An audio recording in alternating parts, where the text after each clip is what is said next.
pourquoi créer du contenu peut devenir rapidement un véritable calvaire, justement, et comment faire pour arriver à sortir de ce calvaire-là, comment faire pour créer du contenu rapidement, facilement, sachant que c'est quand même hyper important si tu souhaites développer ton activité, si tu souhaites te faire connaître et si tu souhaites faire connaître tes formations. Donc c'est ce qu'on va voir sur ce podcast.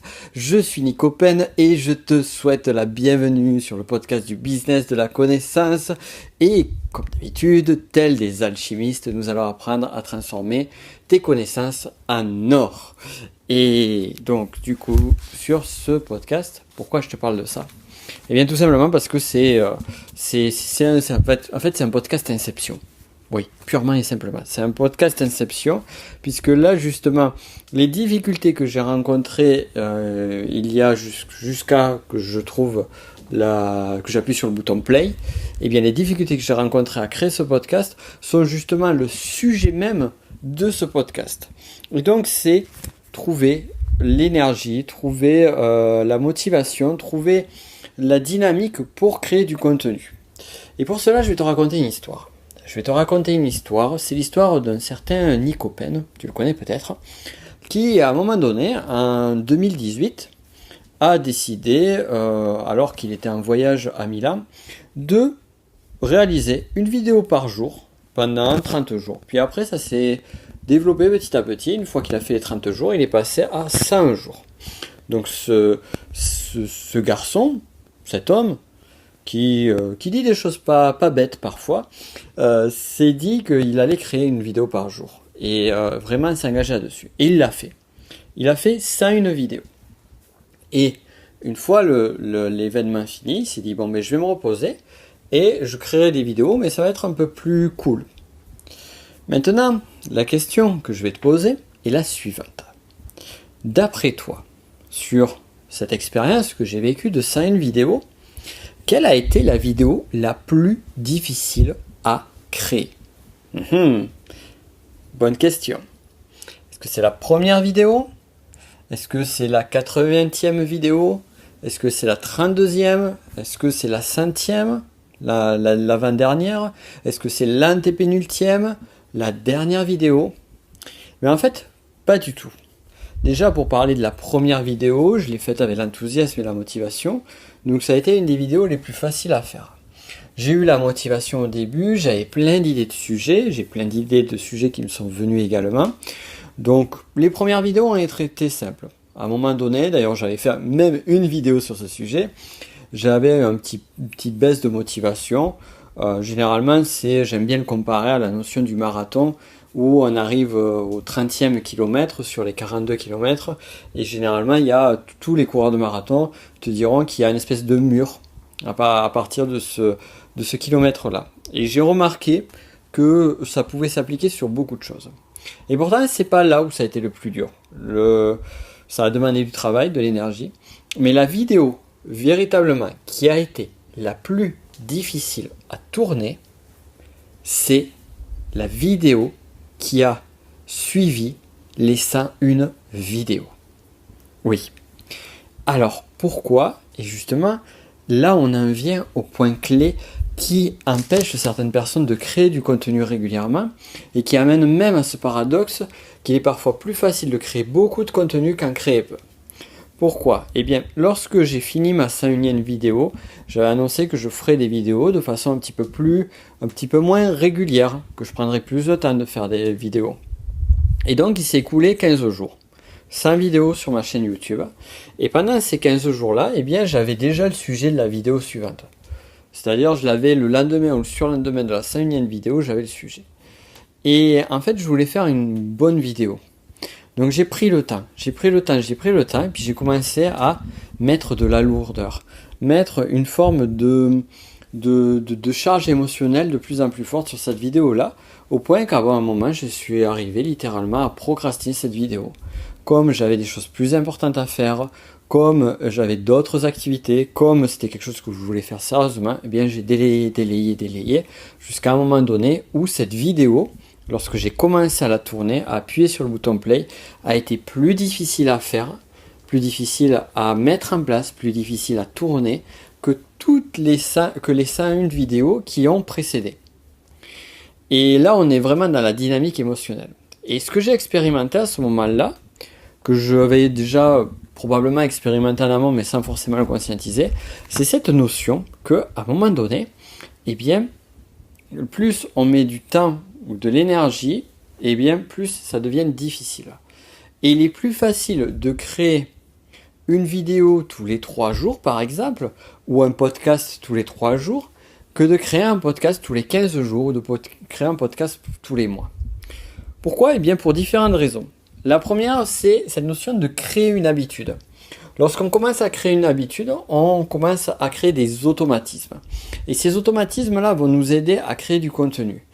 Et on va mettre moins de charge émotionnelle parce que comme on a créé cette habitude-là, et en plus de cette habitude, on sait que, eh bien, on peut se rattraper sur le step suivant ou autre, eh bien, on va mettre beaucoup moins de charge émotionnelle sur la création de ce contenu-là. Et là, aujourd'hui, tu vois, ce podcast que je fais avec toi, eh bien, ça fait plus d'une semaine que j'ai pas fait un podcast, et ça faisait même plus d'une semaine, voire un peu plus, voire presque 2 semaines, que j'avais pas fait de podcast depuis le précédent que j'avais tourné en Corse. Et là, c'est typiquement, on est dans cette dynamique-là. On est dans cette dynamique où plus on attend, et bien plus la charge devient difficile, et plus on va mettre de temps, parce qu'on va vouloir que ce soit plus qualitatif, parce que inconsciemment on se dit, mais comme les personnes qui suivent mon contenu, eh bien, n'ont pas eu de nouvelles de moi depuis un moment, donc ils attendent impatiemment mon retour. Donc inconsciemment, on va placer plein de choses. Après, à l'opposé, donc on pourrait se dire, plus on crée de contenu, plus c'est facile. Effectivement, plus tu crées du contenu, plus ça va être facile. Parce que tu vas créer cette fameuse routine, cette fameuse habitude, et tu vas t'améliorer dans le process. Mais ce qui est fou, pour reprendre mes 101 vidéos, c'est que lorsque j'ai fini les 101 vidéos, c'était la 455e, je crois à peu près, vidéo de ma chaîne. Donc, il y avait déjà beaucoup de pratique derrière. Et il y avait une pratique continue sur ça, une vidéo. Et ça n'a pas empêché de recréer une barrière au moment de la création de la suivante. Donc, si à un moment donné se trouve une coupure, eh bien ça devient plus difficile de mettre des choses en action. Donc c'est là où il est, pour justement pallier à cette question qui est la question de base de ce podcast, pourquoi créer du contenu peut devenir un véritable calvaire, eh bien tout simplement parce que la fréquence n'est pas assez élevée. Et à contrario, ça peut devenir aussi un calvaire, bien évidemment, si la fréquence est trop élevée. Si par exemple tu fais une vidéo ou un podcast par jour, au bout d'un moment, peut-être que c'est un trop. Alors, soit tu peux avoir une très grande force de travail, une très grande discipline, comme c'est mon cas, et arriver à bien gérer ça pendant des semaines, des mois, voire peut-être 1 an ou 2, ou soit tu vas à un moment donné t'effondrer. Donc ça, c'est aussi une des premières difficultés, c'est-à-dire que le trop est l'ennemi du bien. Mais le trop est l'ennemi du bien aussi sur un second point. C'est-à-dire que moi, lorsque j'ai créé une vidéo par jour, pendant 5 jours, eh bien, le rythme était trop soutenu pour que je puisse travailler un processus d'amélioration sur mes vidéos. C'est-à-dire que forcément, j'en ai fait beaucoup, j'en ai fait 101 en l'espace de 101 jours, donc 101 en l'espace d'un peu plus de 3 mois, sans parler justement des vidéos de vente aussi à côté ou des vidéos de contenu de formation. Donc ça c'est déjà très beau. Cependant, le step de progression n'a pas été aussi grand que je l'aurais voulu. Je voulais travailler un petit peu plus mes qualités oratoires, je voulais travailler un petit peu plus mes qualités à créer, on va dire, du contexte, du storytelling. Et bien tout ça s'est passé complètement à la trappe. Parce que je n'avais pas le temps de me reposer. Je n'avais pas le temps de prendre du recul sur les choses, d'améliorer les choses. Et donc c'est ici qu'on en vient à un conseil clé que j'ai envie de te donner ici. Et c'est peut-être la chose la plus difficile, c'est trouver le juste équilibre. Il faut aujourd'hui, si tu souhaites te lancer dans une dynamique de création de contenu, ce que je t'invite à faire parce que ça va permettre de développer, surtout si tu es dans une stratégie de développement organique de ton activité. Pour rappel, J'en ai parlé sur un précédent podcast, j'en ai parlé aussi sur mes 2 formations, dont notamment une formation, petite parenthèse, comment transformer tes connaissances en un produit rentable. Donc ça, c'est la formation de base sur laquelle tu dois vraiment aller, que j'ai créée. Je t'ai mis le lien juste en dessous en description de ce podcast. Pourquoi je te dis ça? Parce que c'est cette formation, je te donne tous les fondamentaux pour créer une bonne formation. Et aussi, si tu t'es inscrit, je t'invite aussi à prendre l'offre supplémentaire cadeau, enfin entre guillemets cadeau, ou l'offre optionnelle de la machine à idées pour avoir des idées de création de contenu, des idées de titres de contenu. Comme ça aussi, là, tu as une superbe réduction là-dessus. Donc, cette seconde formation qui est en additionnel à 37 € au lieu de 197 € le prix de base. Bon, voilà, la parenthèse est en faite. Là, tu as cette formation-là qui justement reprend ces fameux piliers de trafic. Et sur ces fameux piliers de trafic, sur ces fameux axes, il y a 3 grands axes de développement. Donc, je te les rappelle très rapidement. J'ai fait un podcast aussi sur le sujet. Les 3 grands axes de développement sont le développement organique, c'est-à-dire par tout le contenu que tu as créé sur les réseaux sociaux, sur les blogs, sur YouTube, sur peu importe le canal, sur le podcast ou autre. Donc ça va être le premier point. Et donc premier axe. Second axe, c'est la publicité. Donc moi, ce que je fais notamment énormément sur la publicité au travers de Facebook. Et l'autre axe de génération de trafic, les partenariats. Donc si toi, tu es dans une dynamique sur un axe que tu as choisi, l'axe de développement du trafic organique, alors à ce moment-là, c'est absolument incontournable que tu crées du contenu de façon régulière. Et quand je te dis de façon régulière, c'est pas une fois tous les 2 mois ou une fois tous les mois. Non, il faudrait avoir un processus plus continu afin de pouvoir vraiment créer un effet sur ton travail.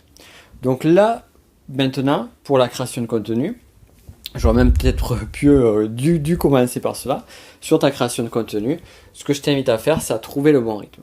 Un rythme qui fait que tu ne procrastines pas entre 2 contenus et un rythme qui te permette aussi d'avoir suffisamment de souffle entre 2 séquences pour pouvoir améliorer les choses. Parce que c'est par cette amélioration-là que tu vas pouvoir monter en gamme et que tu vas pouvoir donner plus de valeur et plus de désir, d'envie aux personnes de te suivre et de partager ce que tu as créé. Voilà.